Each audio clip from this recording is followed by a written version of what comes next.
Volete vedere come si può fare una crociera con punta di 13 nodi? Allora seguitemi, vi faccio vedere l'XS 14.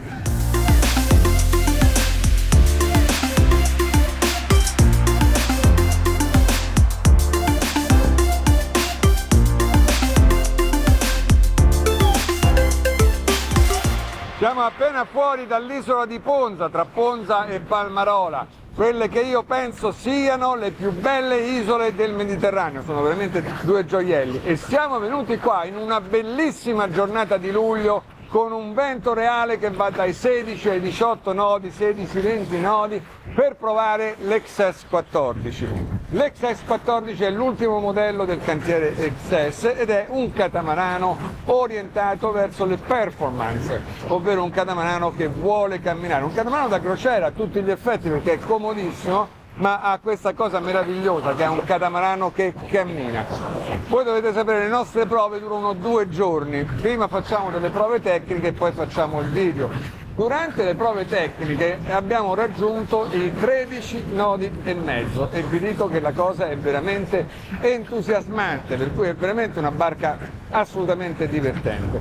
Gli XS sono dei cugini strettissimi dei Lagoon, anche se chiaramente come filosofia ne sono lontanissimi. Perché strettissimi? Perché fanno parte dello stesso gruppo e vengono costruiti negli stessi stabilimenti. Ma cosa bisogna fare per far camminare un catamarano? È semplice, bisogna rivolgersi al guru dei catamarani veloci e questo è lo studio paragino VPLP. Sono loro che hanno disegnato i più grandi multiscafi che solcano tutti gli oceani alla caccia dei grandi record. E hanno disegnato anche queste carene, infatti sono delle carene molto particolari. Un catamarano da crociera solitamente ha 2 scafi assolutamente simmetrici tra di loro e simmetrici in entrambi i lati. Invece questi 2 scafi non lo sono. Non sono simmetrici in entrambi i lati, il lato esterno in una maniera e il lato interno in un'altra. Perché? Perché l'acqua nel tunnel si comporta in maniera completamente diversa da come si comporta esternamente, per cui chiaramente bisogna dare delle linee d'acqua diverse. Allora se voi andate sotto il tunnel andate a vedere nella parte poppiere il redan che sta qui a prua, cioè l'allargamento dello scafo sopra la linea di galleggiamento che sta qui a prua, a poppa scompare perché la poppa si allarga e si allarga per dare maggiore portanza all'imbarcazione. Per cui è un disegno veramente molto particolare, però non dobbiamo dimenticare che comunque questi sono catamarani da crociera, sono pensati per la famiglia, infatti sono semplicissimi da portare, sono facili, si portano senza niente, senza nessuna attrezzatura particolare e hanno il grande vantaggio di farti sentire su una barca a vela. Io sono un appassionato velista, quando vado sui catamarani da crociera apprezzo moltissimo la comodità perché sono stracomodi, però sinceramente quando mi metto ad andare a vela un pochino soffro, qui invece no, poi vi darò più dettagli quando vi mostrerò la parte della prova in mare. Detto questo, io adesso andrei a parlare con il nostro testimonial di oggi, che è Claudio Gastaldi della Sailing in Italy, la società che ha importato questa barca in Italia, è un importatore XS, ha importato questa barca in Italia e l'ha messa nella propria flotta perché loro sono anche una società di charter e sono tra i pochissimi ad avere la flotta nel porto di Nettuno a sud di Roma, 60 km a sud di Roma, base naturale per arrivare in questo paradiso. Per cui adesso viriamo e andiamo a parlare con Claudio.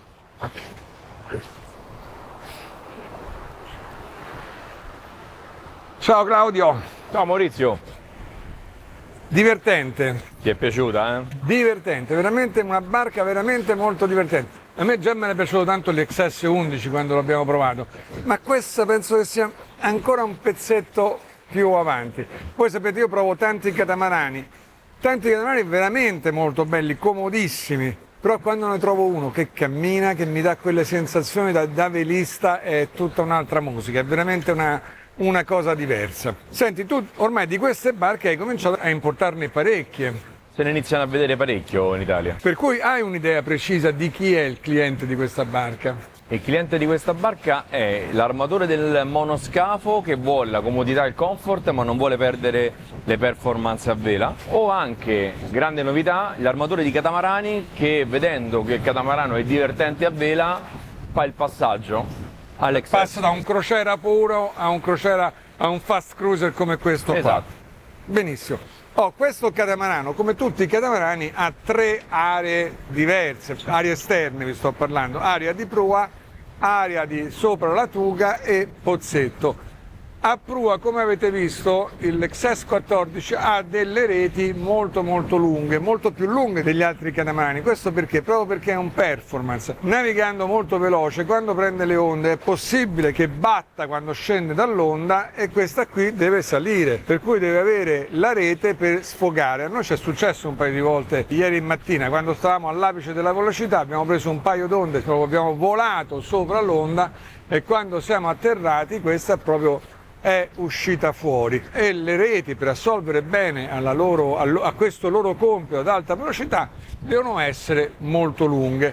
Poi, come succede adesso molto spesso, c'ha davanti alle reti ha tutta una piattaforma piatta, che quella è un salottino. Sì, è un divano. diciamo, tutta quella zona lì può essere un divano, in questo caso sono i primi scafi che si iniziano a vedere, ancora non è pensata una soluzione di divanetto a prova. Perché lì ci starebbe benissimo un divanetto.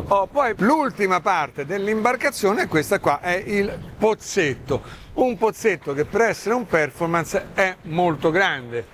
Questo pozzetto, a parte la caratteristica orange dell'Excess, ha un bel optional, la possibilità di abbattere il tavolino del pozzetto e farlo diventare un enorme, con un cuscino sopra in dotazione, un enorme letto. È molto grande quello sì, diventa molto comodo. Molto grande.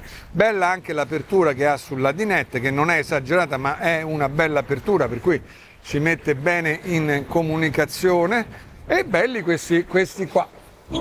Questa è una cosa molto comoda, già l'avevamo visto sull'XS11, già ce l'aveva. Perché è molto comoda? Perché mi apre tutto questo spazio per scendere sulla plancetta, e lì io è da lì che vado a fare il bagno, per cui è un posto molto usato quando io sono in rada, e il fatto che l'apertura sia molto grande, chiaramente mi rende il passaggio molto più comodo. Poi invece chiaramente quando hai finito di utilizzarlo lo riabbassi, ed essendo questo un catamarano, e io lo utilizzo in navigazione perché posso navigare tranquillamente seduto qua sopra. Abbiamo visto le sedute, abbiamo visto il pozzetto, adesso c'è un'altra componente che secondo me è molto interessante in questo tipo di barca, che sono le ruote. Come vedete, i catamarani solitamente hanno o la timoneria sul fly o a mezzanino, quelli da crociera. I performance invece, i fast cruiser, no, hanno sempre le timonerie a fine scafo, che adesso poi Claudio me la cede, vero Claudio? Come no? Perché hanno la timoneria a fine scafo? Per 2 motivi principali. Uno, io da qui riesco a controllare perfettamente le mie vele come se fossi in un monoscafo. Proprio, ricordate quando andate in barca a vela sul monoscafo, vi mettevate di lato e vi portavate la barca così. Qui è la stessa cosa, la posizione è più o meno uguale.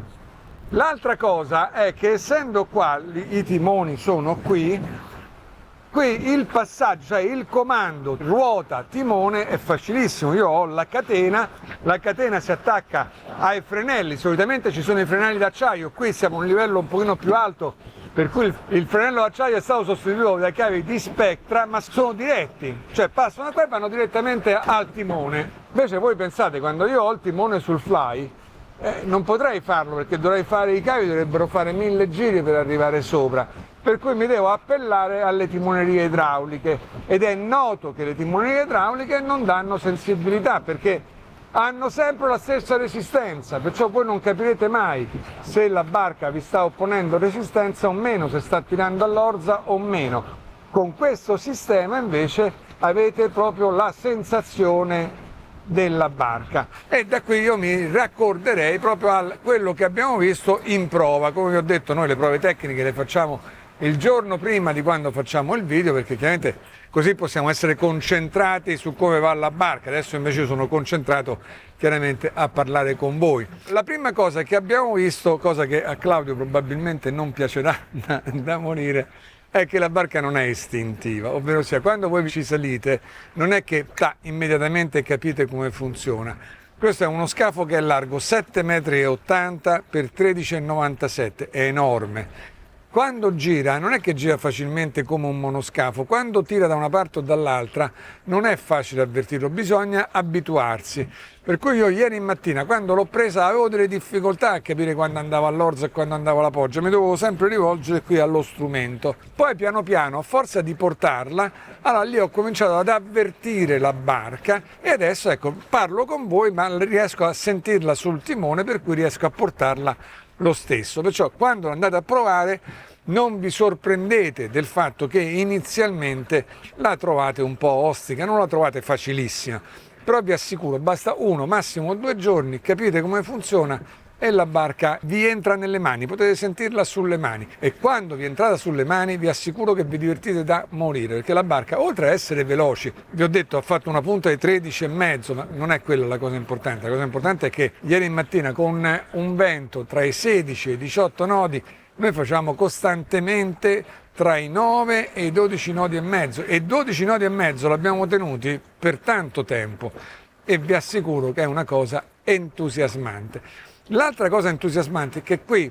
quando voi passate da una zona con un pochino meno vento a una raffica, beh, vi sembra stare su una motocicletta, perché la barca proprio sentite che proprio accelera, ma accelera tanto proprio, voi sentite proprio l'accelerazione della barca impressa dal vento. Per cui è proprio una barca a vela al 100% e voi al 100% qua sopra vi divertite. L'abbiamo provata anche col Code Zero. Code Zero dobbiamo portarlo sotto i 15 nodi, anche se poi io e Claudio insomma abbiamo un po' forzato la mano. Abbiamo un po' esagerato. Abbiamo un po' esagerato. Però ne valsa la pena. Sì, veramente. L'abbiamo provato anche con 19 nodi, a punte di 20 nodi, bellissimo perché abbiamo fatto veramente stupendo, però insomma lì è un po' troppo perché si rischia di giocarsi la vela. Per cui il Code Zero fino a 15 nodi, dai 15 nodi in su mettete il fiocco e la barca cammina che è una bellezza proprio. Se volete provarla, ecco, rivolgetevi a Claudio, gli fate una telefonata, nella descrizione del video trovate il loro indirizzo web e andate a Nettuno a provare la barca.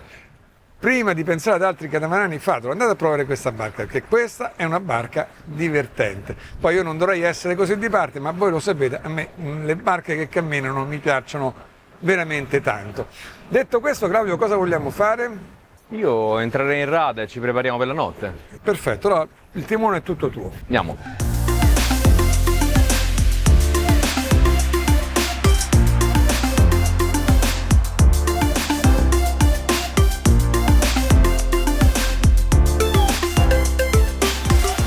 Andiamo a vedere gli interni. Sì. Claudio, prima però di cominciare a parlare di questi interni, io direi di dire ai nostri amici dove ci troviamo, perché questo posto è meraviglioso. Siamo in un posto pazzesco, Maurizio. Sì. Si chiama Lucia Rosa, è nel versante ovest dell'isola di Ponza. Benissimo. E quella che vedete laggiù è l'isola di Palmarola, che sta a 6 miglia da Ponza e tutte e due, come vi ho detto prima, sono due isole veramente meravigliose, veramente molto belle. Invece adesso veniamo in questo spazio che mi sembra evidente è dominato da questa grande cucina.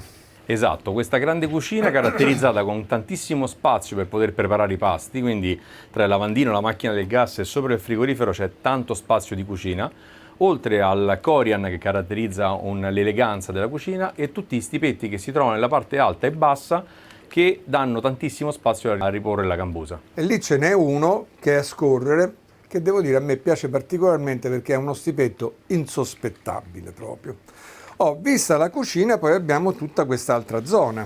Diciamo che la parte della dinette è molto luminosa, abbiamo dei vetri chiari che XS ha deciso di montare a differenza degli altri catamarani che sono ombrati, per dare possibilità di vista migliore, quindi una enorme visibilità da parte della timoneria nei confronti verso la prua, nella parte davanti della barca, che danno anche internamente tantissima luce. Sì, è vero. Oltre questa chicca abbiamo il carteggio che è scorrevole, quindi ha un'ottimizzazione anche lì dello spazio, oltre a questo strapontino che si può spostare e mettere in questa zona qui e tanti altri spazi che si trovano all'interno della dinette che sono veramente importanti per lo stivaggio delle cose.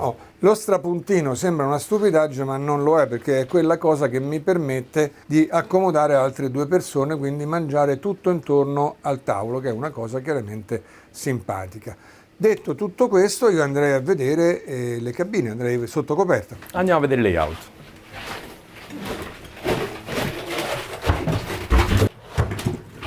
Eccoci nella cabina di poppa.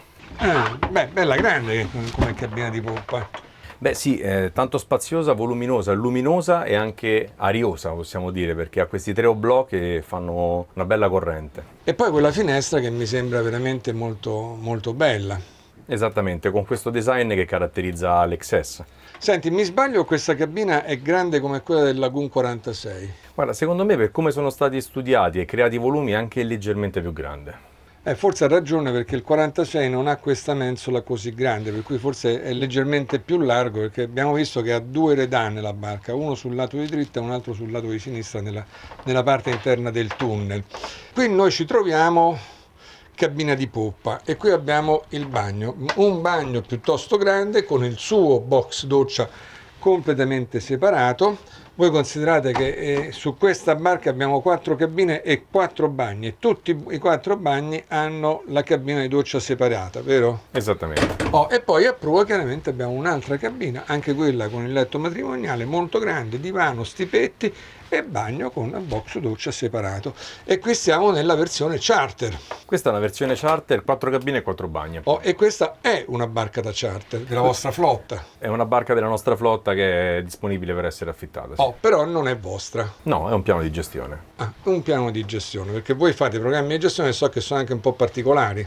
Beh, diciamo che il nostro programma di gestione non è standard, quindi riusciamo a personalizzare in base all'esigenza dell'armatore l'utilizzo della barca rispetto al guadagno. Benissimo. Il programma di gestione, vi ricordo, è quel contratto che si fa con la società di charter, e nell'acquistare la barca si risparmiano veramente tanti soldi. E oggi le società di charter sono quasi tutte le flotte sono quasi, almeno per il 50%, sono in programma di gestione. Ma al di là della versione charter poi abbiamo una versione armatoriale. Sì, la differenza dell'armatoriale è che abbiamo questo scafo identico e l'altro scafo zona tutta totalmente armatoriale, e la parte di prua è dedicata a una cabina armadio molto grande, dove come optional possiamo aggiungere 2 letti che si vanno ad orientare, quindi ad alzare. Detto questo, io direi che possiamo anche uscire. Andiamo. Ti seguo. Che mi dici, Maurizio, ti è piaciuto questo catamarano? Molto, mi è piaciuto molto. Penso che sia un catamarano veramente originale. Voi considerate che sul mercato catamarani come questi non ce ne sono, perché o trovo il catamarano industriale da crociera, il catamarano super comodo, ma che a vela insomma non mi dà grandi soddisfazioni, oppure trovo il catamarano da altura, il catamarano estremamente costoso, dove posso andarci ovunque voglio, ma con prezzi completamente diversi da questo qua. Questo invece è il giusto compromesso, è una barca molto comoda, come avete visto, però è una barca molto divertente, è una barca che quando va a vela sente le mie regolazioni. Io regolo qualche cosa e lei mi risponde, e questo è chiaramente l'anima della vela e il piacere di andare a vela. Per cui prova del tutto positiva. E con questo penso che è un pochino tutto. Claudio, io ti ringrazio per la tua collaborazione. Grazie a voi, è sempre un piacere. Perfetto. Ringrazio anche voi per l'attenzione che ci avete dato. Se il video vi è piaciuto fatecelo sapere, dateci il vostro like, e vi do appuntamento al prossimo video con iCat SVN Catamarans.